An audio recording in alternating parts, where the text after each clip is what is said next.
Really very exciting yung times ahead. So alamin na natin, walang iba kundi si Professor, hindi naman pala Professor, Secretary Ronald Llamas. Secretary Ronald, good morning. And nice to be back here. Dito kami dati madalas eh. Oo. At least di ba, active ka pa rin dahil meron yung 4 alas. Madalas kong mapanood tuwing Sabado. At saka tumataas ang rating Nagugulat ako, daming views. Oo nga. At saka lagari ako rito eh. Pag nandun ako sa kabila, kay Karen, tapos dito sa iyo, at sa kabila naman, Arangkada, at saka... Oo nga, oo. At saka Kasi 4 alas. paborito ko yung portion mo doon, yung Bardagulan eh. Oo. Di ba? Bait-bait ko. Ha? Bait-bait ko ron, ha? Pero ngayon talagang ipapakita natin yung yung mga basa mo sa mga nangyayari. So, Bardagulan sa Senado. oo, 'di ba? Yung Senate spectacle for the last 2 weeks, 'di ba, na nangyari. Pero for now, 'di ba, mainit ngayon yung kay Bato, 'di ba? De La Rosa. So si Bato naglabas na ang DOJ, si Secretary Vida, na pwede na, NBI at saka PNP, they can effect an arrest kasi may outstanding warrant of arrest, 'di ba, sa ICC. So, ano ba ang tingin mo? Kasi sinasabi naman ni Justice Carpio, Antonio Carpio, meron din siyang statement, pwede rin daw ang citizen's arrest na ipatupad yung sa kanya. So, anong palagay mo? Is this something na the executive should really look into? Kasi medyo mainit na bago magsimula man lang itong impeachment trial. Well, from the very start naman, walang legal impediment. Dahil wala namang TRO eh. Ang nangyari lang ay parang courtesy sa Supreme Court at sa Senado na hindi nila huhulihin si Batos habang siya ay nasa loob for 72 hours, di ba? It's just a courtesy. Walang legal impediment, no? Ang naging problema ay baka nalito yung mga law enforcers, pilihan siya makalabas. Or baka incompetence, hindi nila alam na tumakas. No? Either way, ay nakatakas siya. Ngayon, ay kahit courtesy, wala na. Dahil naglabas na yung Supreme Court eh. Wala ng TRO. Walang TRO. Ang tingin ko nga, nung nagsabi yung Supreme Court na sumagot sila in 72 hours, yung kampo ni Bato, ay binibigyan nila ng signal yung law enforcers na walang TRO. Hulihin nyo na. Hindi hinuli. Kaya ang laki ng pressure ngayon, halimbawa kay Secretary John Vic Remulla, no, na anong nangyari? Ang dami-dami yung nakapalibot ay hindi nahuli, no? Kaya may mga calls for him to resign. Tingin ko malaking tulong sa kanya kung mahuhuli niya immediately si Bato. No, dahil sa social pressure at saka political pressures, no? Pero ano bang tingin mo? Dapat ba combination din na dapat andyan din ang NBI? Kasi iba mas naniniwalang NBI mas effective. Kasi dati rin siyang PNP chief. So, ano basa mo? Parang combination na dapat talagang full force. Tama ka, Danny. Dapat kanyan. Yung lahat ng mga agencies ng ating gobyerno sa law enforcement, DOJ, NBI, yung DILG, PNP, CIDG, lahat sila ay magtulong-tulong, no? Minsan kasi parang iba yung mensahe ng kabila, iba yung mensahe ng kabila. Para nagko-compete pa with each other. Pero at least nung 2-3 days ago, inayos na nila. Nung nag-press con si Nartates at saka si John Vic, pinakita nila yung template. Ano ba talaga nangyari? Hindi naman nila atake. Ito yung CCTV, no? Ito yung mga forensic. Hindi pa namin sinasabi na stage, pero papunta ron. At sabi ng DOJ, si Bida, at saka ng Ombudsman, ay posible dahil nga ito ay fugitive. Yung mga tumulong sa kanya para makatakas, yung nag-harbor sa kanya, pwedeng kasuhan yon. At medyo matindi yung parusa. Hindi yung... obstruction of justice? Obstruction of justice. Hindi lang yung kulong. No, kung hindi yung permanent disqualification from para makakuha ng any official function ng gobyerno, elective or appointed. So, kaya medyo matindi yun, yung parusa ng obstruction of justice. Ngayon ko lang din nalaman na ganun pala katindi yun. No? Kasi lumulutang kasi, di ba, parang isa sa mga, di ba, binanggit na nga, person of interest, si Robin Hood Padilla, di ba, na allegedly tumulong, di ba? So yun din, naitanong namin sa ibang mga legal experts, obstruction of justice, is that something na very viable, di ba, for now? So sabi nila pwede nga talagang kasuhan not only si Robin Hood, pati yung mga ibang senador if we Yes. can pinpoint talaga sa mga ebidensya, no? Yeah. Pero ikaw ba ang feeling mo talagang Samo, kasi ngayon nagugulat nga ako dito sa mga bagong chairmanships ng Senate, di ba? Oo. Si Robin Hood is constitutional amendments, di ba? Parang very ironic. Ano tingin mo? Basa mo, Sec Ronald. Well, dati naman yung position yan. Oo, no? oo. Pero sa kanyang mga performance at saka actuations nitong Very, nakaraang mga taon, parang hindi siya bagay dyan. No? Oo. Ang habol niya dyan ay yung federalism. Pero too Okay. late na eh. Oo. No? Too late na. Last 2 minutes ka na eh. No? Ikalawa, kung nauunawaan ba niya kung ano yung Yeah. kanyang pinopropose. No? Dahil very compelling yung committee na yan. No? Babaguhin mo, i-overhaul mo yung rule of the land. No? Kaya ibang klaseng tao na may particular na wherewithal at saka skills ang kinakailangan dyan. Kaya duda ako kung mag-fit siya dyan sa committee na yan, katulad ng mga nakaraang taon. No? Kala ko yung sasabihin mong compelling, competent eh. Ganun na rin. Ganun na rin, no? Oo. Ganun na rin. Pero parang division of spoils eh. Oo. Itong mga committee, no? Oo. Tapos napunta dun kay Si Camille Bato. Villar. Yung, Camille. Muna, yung si Camille muna. environment na dati nang hawak din ng kanyang nanay. Oo. Pag itatanong mo, ano bang nangyari dun Oo. sa Environment Committee under the Villars? Oo. Wala namang significant legislation ang lumabas dyan. No? Kaya practically, all of these are just division of spoils. Oo. No? At pwedeng magbago yan next week. Ito, bago natin puntahan yung marami tayong pwede i-touch dito. Ito muna, unahin ko muna. Yung kay Bato, kasi we're talking about yung kanyang hanggang ngayon, hindi pa siya na-locate. No? Do you think na it will help kung maglagay ng reward money para at least sa mga citizens or ordinary citizens will really have their own role to play para mahuli lang? Well, Ganon? magandang encouragement yon. Oo. No? Not necessarily citizen's arrest, Okay. pero information. Oo. Dyan, no? Vital information. Dahil yung iba, nilalagyan naman nila na lesser crimes. Ito, crimes against humanity. Di ba? Kung hindi nila mahuli yan, hindi lang tayo masisira dito sa ating bansa. Na walang nagagawa yung mga law enforcers natin, walang nagagawa yung gobyerno. Ang dami nang hindi nahuhuli na high profile eh.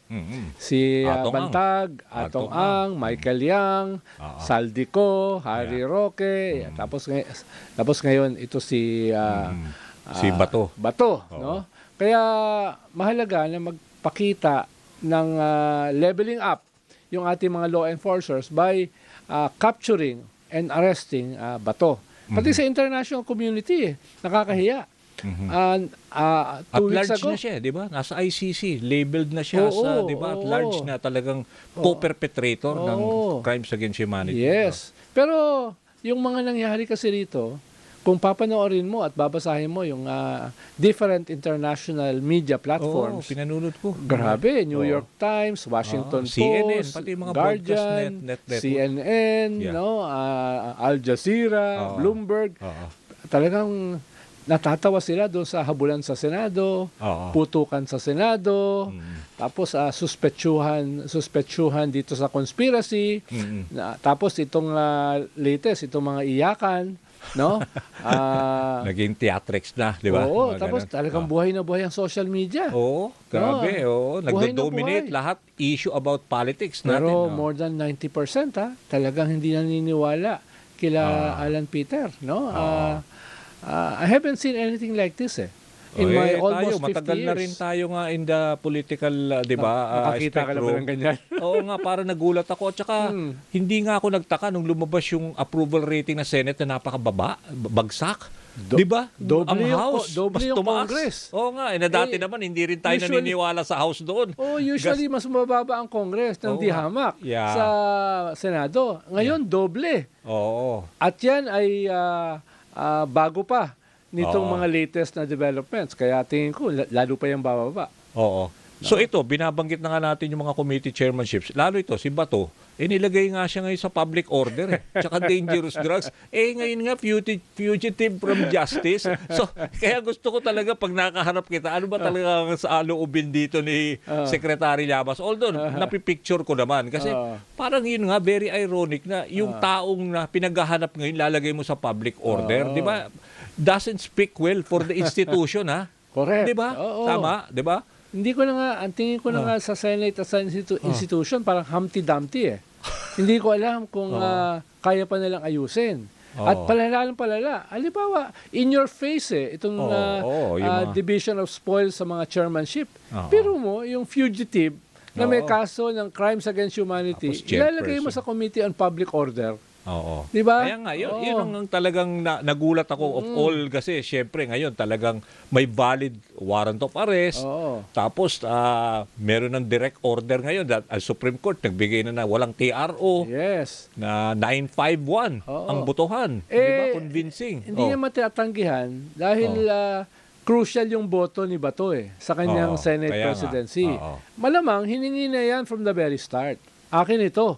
Gagamitin ko ito para protektahan ang aking sarili. No? At para makita ng mamamayan na hindi ako fugitive. Wala buong bansa tingin sa kanya. May sala, tingin sa kanya, fugitive. No? Kahit anong gawin ni Senate President Cayetano, kahit anong dasal ang gawin niya, hindi magbabago yung perception ng tao. Tignan mo lang ang social media. Kaya nga, everyday naman nakatutok tayo. Ito pa, Sec. Ronald, etong si Jinggoy, di ba, National Defense siya ngayon. So ngayon, because di ba meron namang nirecommend na filing of charges ng di ba, bribery, graft, at saka di ba yung plunder na mukhang non-bailable.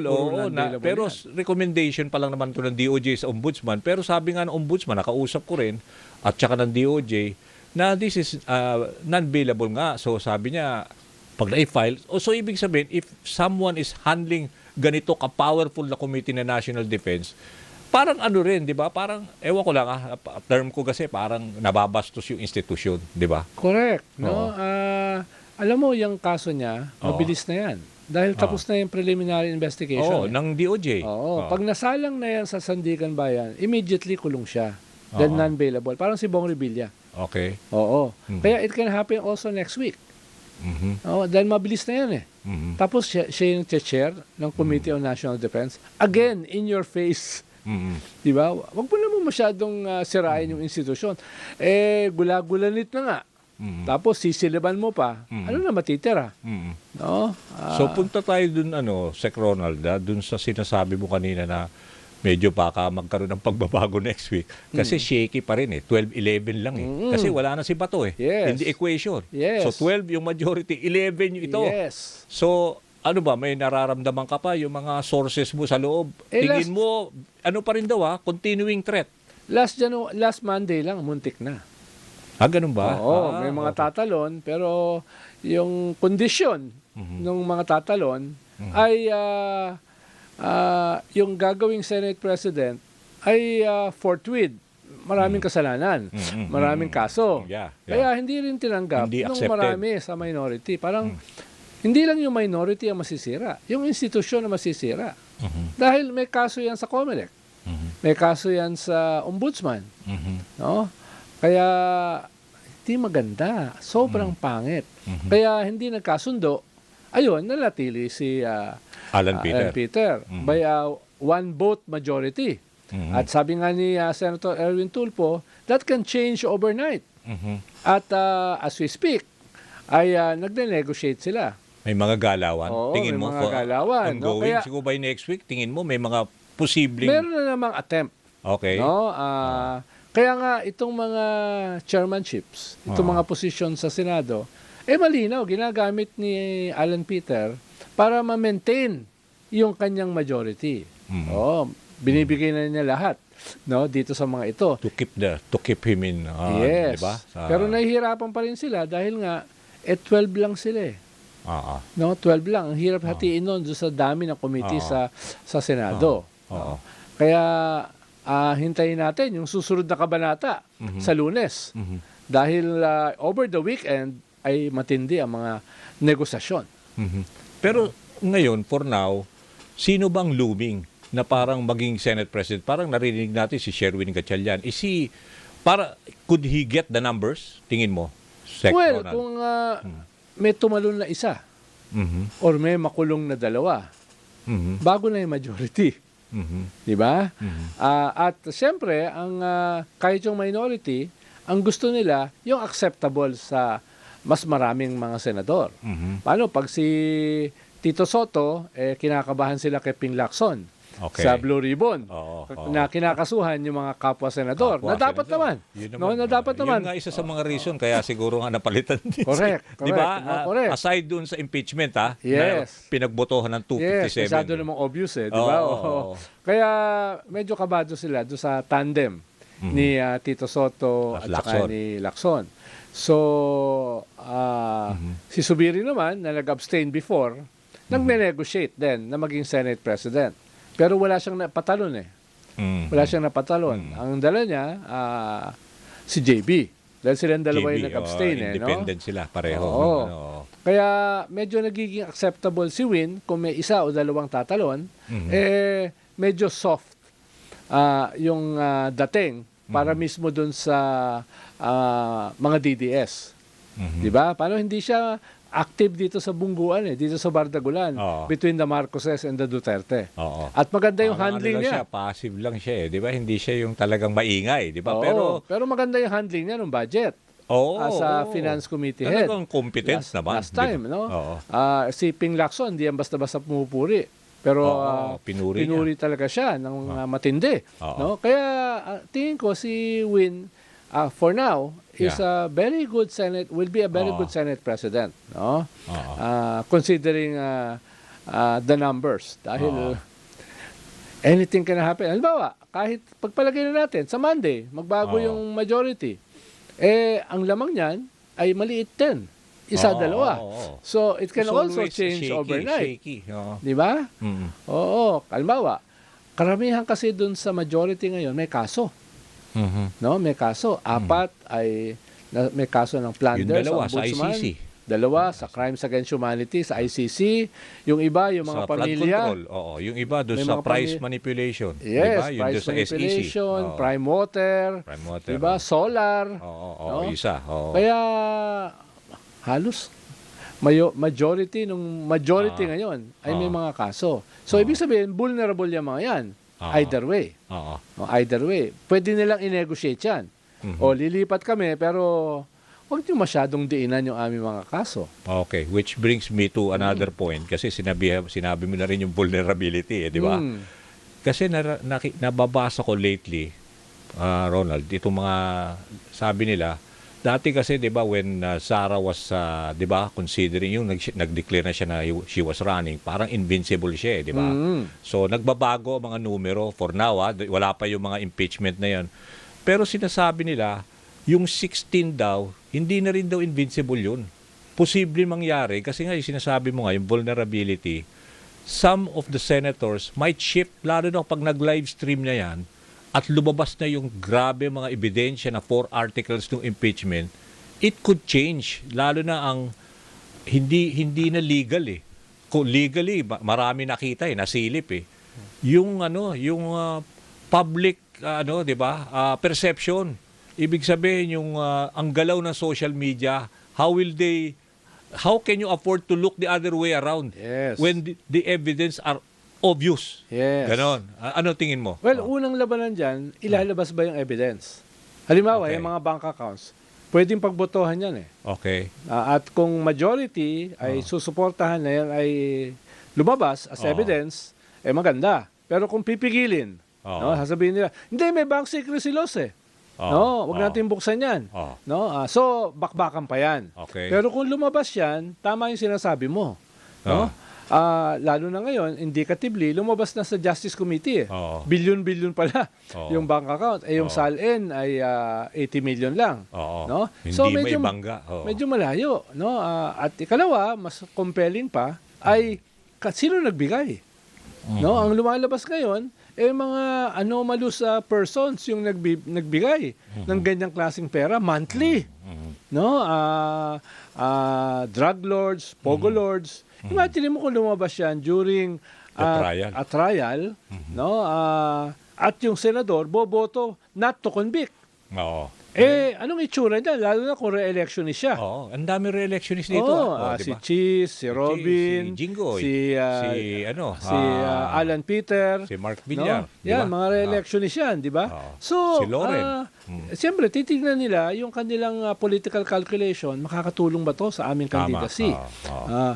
Hindi namin i-convict yung ganito karaming ebidensya, kung sakali, ay talagang isusumpa ka ng tao.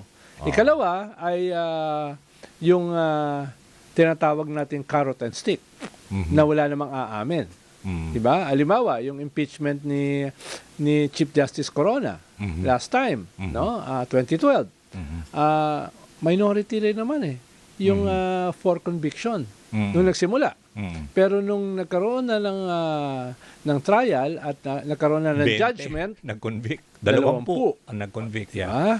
So, ibig sabihin, depende yan sa mga Wala negotiations. pang ganung grabe yung social media noon. Wala pa noon. Ngayon, mas maingay. Oo, di ba? At of course, Danny, walang aamin dito sa carrot Kaya and stick. nga. Pero alam naman natin, in the real world, nangyayari yan, di ba? Oo. Nako, Sek Ronald, maraming oras na na-google natin at sinesenyasan na ako rito at we have to wrap No problem. up. Oo, nako, maraming salamat sa oras na ibinigay mo at siyempre hindi ito huli Oo. Marami pa tayo mga aksyon na mangyayari lalo Meron na lang sa Senado. akong lecture din Oo dyan nga, sa Makati. Kaya Thank you. okay Oo. lang. No? Anytime, Danny.